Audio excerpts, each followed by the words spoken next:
Inter bank में dollar 96 पैसे सस्ता होने के बाद 290 रुपए 80 पैसे की सतह पर पहुंच गया।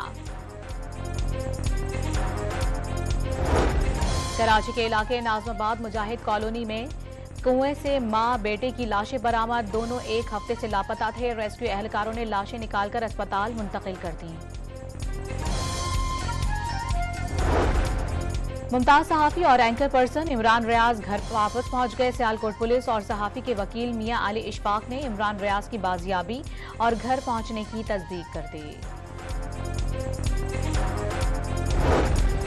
गैर शरई निकाह केस में अटक जेल के सुप्रिंटेंडेंट की चेयरमैन पीटीआई को आज अदालत में पेश करने से माजरत, पेशी से इस्तिस्ना दिया जाए। जेल सुप्रिंटेंडेंट का अदालत को खत। इस्लामाबाद पुलिस चेयरमैन पीटीआई को लेने अटक जेल पहुंच गई। चेयरमैन पीटीआई के बगैर भी इलेक्शन हो सकते हैं। गैर कानूनी सरगर्मी में मुलावस न होने वाले इंतखाबात में हिस्सा ले सकेंगे। निगरां वजीर आजम का दो टोक ऐलान। धांधली का इल्जाम मजहका खैस करार दे दिया।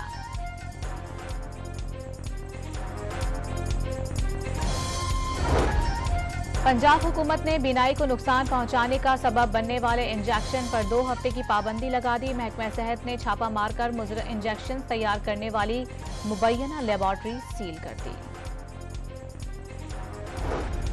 साहिवाल में बिजली नादहिंदगान के खिलाफ क्रैकडाउन। 134 बिजली चोर पकड़े गए। 44 अफराद पर मुकदमात दायर। 10 करोड़ रुपए के जुर्माने। कराची में चुप ताजिए का जुलूस निश्तर पार्क से बरामद होकर मुकर्ररा रास्तों पर रवां दवां। सिक्योरिटी के सख्त तरीन इंतजामात। जुलूस के रास्ते में रुकावटें खड़ी करके बंद कर दिए गए। रावलपिंडी और इस्लामाबाद में रात गए मुख्तलिफ इलाकों में बारिश। मौसम खुशगवार हो गया। मरी, पेशावर और आजाद कश्मीर में भी बादल बरस पड़े। पंजाब, खैबर पख्तूनख्वा, गिलगित बल्दिस्तान और कश्मीर में आज बरसात की पेशगोई।